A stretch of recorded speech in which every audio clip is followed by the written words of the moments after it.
шерсть моя, солнечный белый свет. Ласков я, как ветер мая, для друзей моих, но враги земель булгар пусть убоятся когтей и зубов. Крылья мои быстрые, словно у феникса, и, подобно ему, поднимусь и я из золы, дабы беречь и защищать в веках детей дома моего. История жизни народов на многонациональной Волге удивительна и бесконечна. Она насчитывает сотни лет. Когда-то именно здесь, на Самарской Луке, переживала свой расцвет древняя цивилизация знаменитых булгар. Тюркоязычный союз племен, скотоводов и земледельцев дал начало татарской нации. Сегодня председатель попечительского совета культурно-исторического фонда «Булгарское наследие» Гумар Батыршин может часами рассказывать о том, что когда-то тронуло его до глубины души. Я по национальности татарин, а у нас в национальных традициях есть такое понятие до 7-го колена знать своих предков. Я с детства люблю историю, и поэтому мне было всегда интересна история родного края, вот Средней Волги, в частности Самарской области. И отсюда вот, интересуюсь этим в 90-х годах. Стали выявляться первые вот факты такие, что, оказывается, на Средней Волге, в частности, вот, на Самарской Луке проходила южная граница такого интересного государства, как Волжская Булгария. Он вспоминает, в 90-е буквально по крупицам собирал сведения о булгарах. Сегодня, благодаря его энтузиазму, работе самарских археологов, историков, сотрудников фонда и меценатам, загадочная Волжская Булгария открывается миру с неизвестной стороны. Это было процветающее и могучее государство. Его развитие на десятки лет опережало соседние племенные союзы и княжества. В XI веке площадь одного из его крупнейших городов Беляра была больше средневековых Владимира, Киева и Парижа, вместе взятых. Булгары первыми в Европе начали выплавлять чугун, освоили изготовление стали. Было более 90 городищ раскопано. Были университеты, были отопление там, печное, и в полах бани было, канализация была. Ну, то есть для средних веков, для 10-13 века это, конечно, было очень удивительно в наших местах. Волжские булгары торговали, начиная от Китая, кончая Северной Европой. Вот представляете, вот по этой, допустим, по Волге бесконечно шли караваны с товарами в то время. Кругом были дикие племена, кочевники, с которыми нужно было уметь договариваться, уметь обустраивать стоянки через каждые, там, допустим, 30 километров, какие-то караван-сараи. Все это надо было охранять.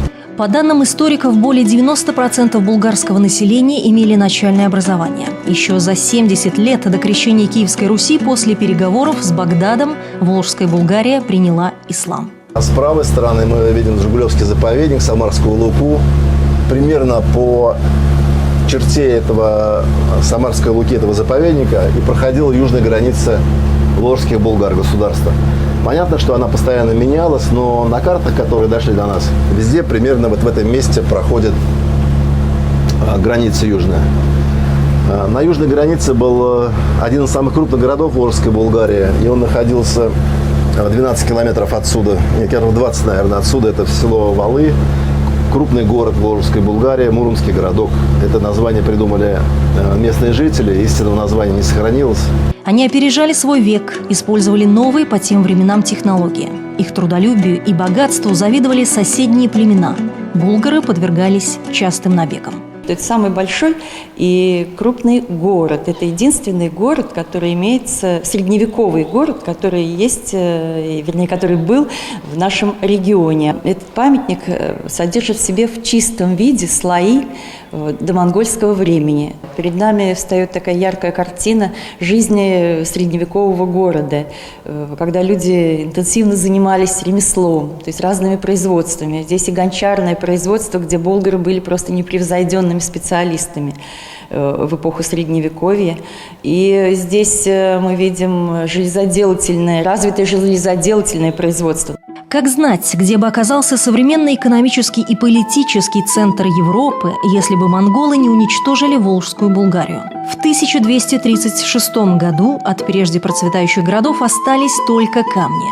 Некогда богатое государство стало провинцией Золотой Орды. В память о тех событиях парит теперь над землей в Ширяево крылатый барс – древний талисман булгарских племен. Место называется Попова гора, район села Ширяево, вот его здесь видно. Вот памятный знак здесь решили расположить. Это постамент 6-метровый, на нем 2,6 метра бронзовый сам памятный знак в виде барса в деревьях. Он глядит, направлен на восток. Угроза вся исходила южным рубежам Волжской Булгарии, Волжскому государству булгарскому. Это исходило с юго-востока, с востока. Она шла от диких племен кочевников, монголов в частности. Они 13 лет штурмовали рубежи Волжской Булгарии и не могли никак ее завоевать. В планах культурно-исторического фонда «Булгарское наследие» восстановить события прошлых лет. Гумар Батаршин не сомневается, все получится. Ведь уже сейчас каждый, кто хоть раз побывает в Ширяево, обязательно поднимется посмотреть на крылатого барса. Ежегодно в первых числах сентября сюда приезжают ученики татарской школы.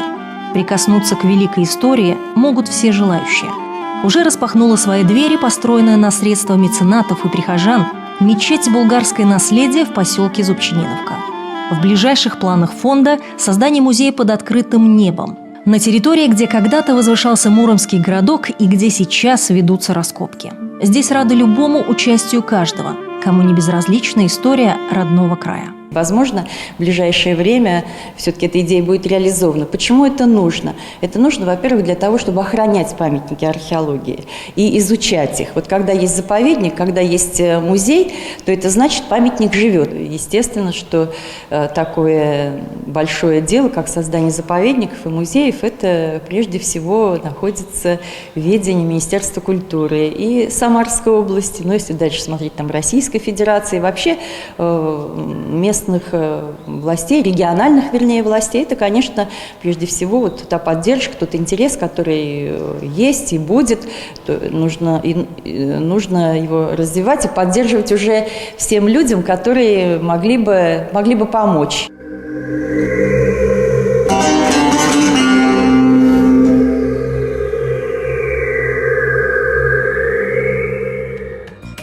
На протяжении многих лет культурно-историческим фондом «Булгарское наследие» ведется большая благотворительная и просветительская работа. Фонд поддерживает тех, кто занимается изучением и популяризацией татарской национальной культуры. Для молодых ученых действуют гранты, археологи получают помощь в организации экспедиций. В издании литературы об историческом прошлом Волжской Булгарии принимают участие ведущие казанские и самарские ученые. За этим столом люди, кому не безразлично будущее детей. Сегодняшние меценаты, продолжающие славное дело своих предков. Они не из тех, кто любит вокруг себя излишнюю суету. Ведь то, чему они помогают, на самом деле бесценно. Действуют на самом деле очень разные вещи, кого что цепляет. Допустим, вот один человек у меня, близкий мой товарищ, когда я его первый раз привел вот на это место, он посмотрел на эту красоту вокруг. Да, говорит, это место без истории не может быть, поэтому и он согласился пожертвовать крупную сумму. Другой человек, когда ему расскажешь об истории, что здесь было, он тоже говорит, я удивлен вообще тем, что ты мне рассказал, дал мне книги почитать. Я тоже обязательно буду помогать. То, что получилось за эти несколько лет, я, в общем, благодарен этой инициативной группе, потому что работа была большая.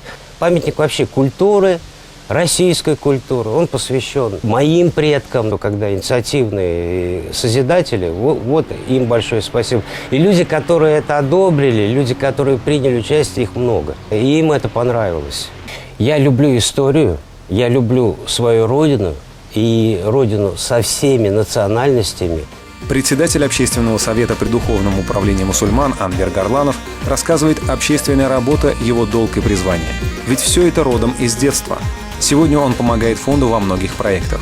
Участвует в реконструкции мечети в Самаре на улице Алексея Толстого. Ее построили в 1891 году на средства купца Тимирбулата Акчурина. В 30-е годы советская власть отобрала здание у мусульман.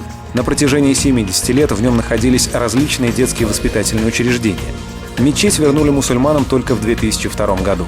Сегодня это памятник истории и культуры татарского народа. Мне было там, допустим, 5, 6, 7 лет, но это все равно запало, и до сих пор я помню вот эти вот манисты, прабабушкины, там, дедушки, у них свои какие-то отдельно сшитые сапоги были красивые, камзолы. И все вот это как-то запало в душу. И, видимо, еще и генами передается вся эта любовь к своей нации.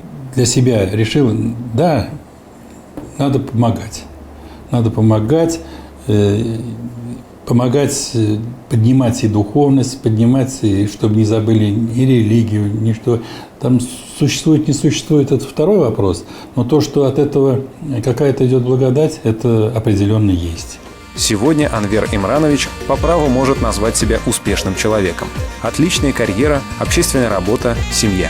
Его личный секрет счастья не тайна. Сделать добро, кому-то помочь, кого-то поддержать. Вот это самое главное. Если мы будем друг к другу относиться по-братски, по-родственным, у нас все получится. А если мы будем жить так, как вот сейчас все, даже не зная, с кем живет в одном подъезде, то ничего хорошего у нас, конечно, ждать и не может.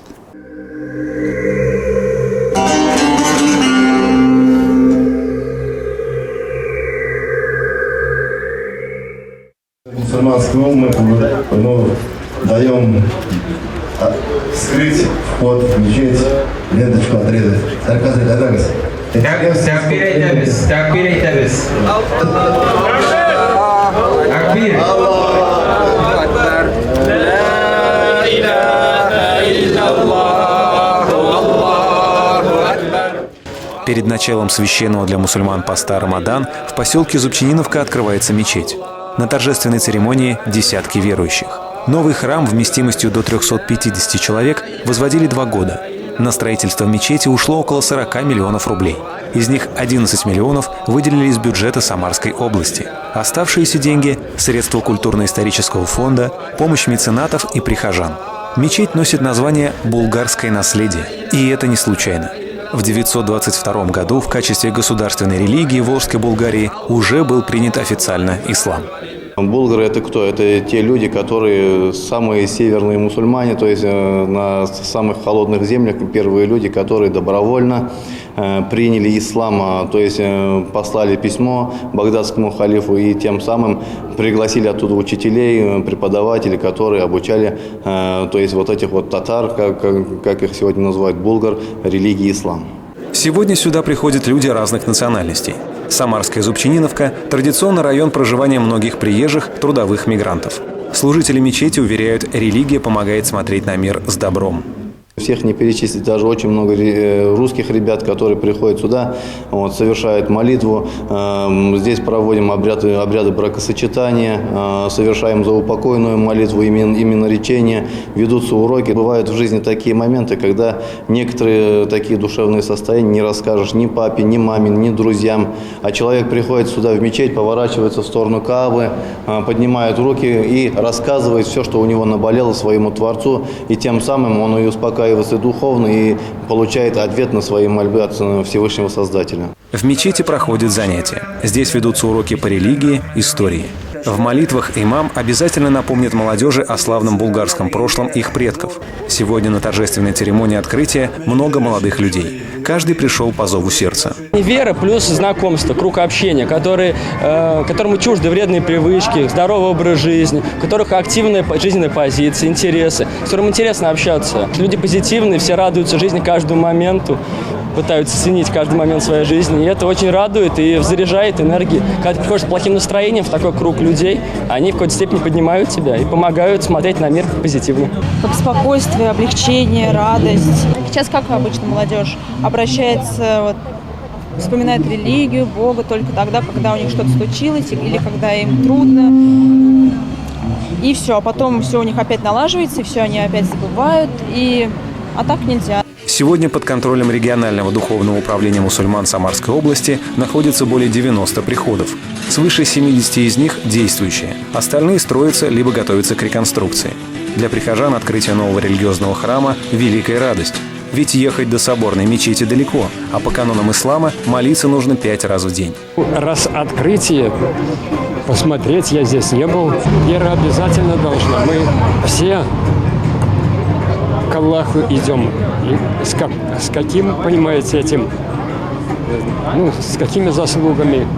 это все зависит от человека. Очень важное, значимое историческое событие сегодня происходит в Самаре. Почему? Потому что, во-первых, открывается новая мечеть, и, значит, открывается возможность радоваться многим прихожанам вот в этом храме. Сегодня потомки тех булгар, вот они очень красиво, благородно поступили. Они напоминают всем самарцам, живущим в регионе, и мусульманам в первую очередь, конечно, о том историческом наследии, за которое они в ответе. Я думаю, что огромную роль в этом сыграли меценаты, предприниматели. Это их народное, благородное дело. Сегодня в Самарской области 6% мусульман. Много ли это мало? Конечно, этого много. Конечно, мы должны создавать все условия для того, чтобы они могли общаться с Всевышним. Сегодня у культурно-исторического фонда «Булгарское наследие» уже есть свои последователи. В городах и селах Самарской области благодаря активистам возрождаются давние традиции меценатства. Ведь это не только нужно, но и почетно. В 2012 году, в мае месяце, собрались мусульмане Хворостянского района. Постановили строить соборную мечеть в селе Хворостянку. В данный момент на эту мечеть, которую вы видите перед собой, уже вложено деньги около 1,5 миллиона рублей. Это имеется в виду с оставшимися материалами полностью. Но нам необходимо, чтобы в этом году уйти под крышу, около 300 тысяч рублей. Благодаря усилиям прихожан и татар-меценатов в скором времени распахнут свои двери мечети в городе Отрадный и Борском районе. С каждым годом число тех, кто становится неравнодушным к своим историческим корням и традициям, растет. Славное дело булгарского народа продолжается.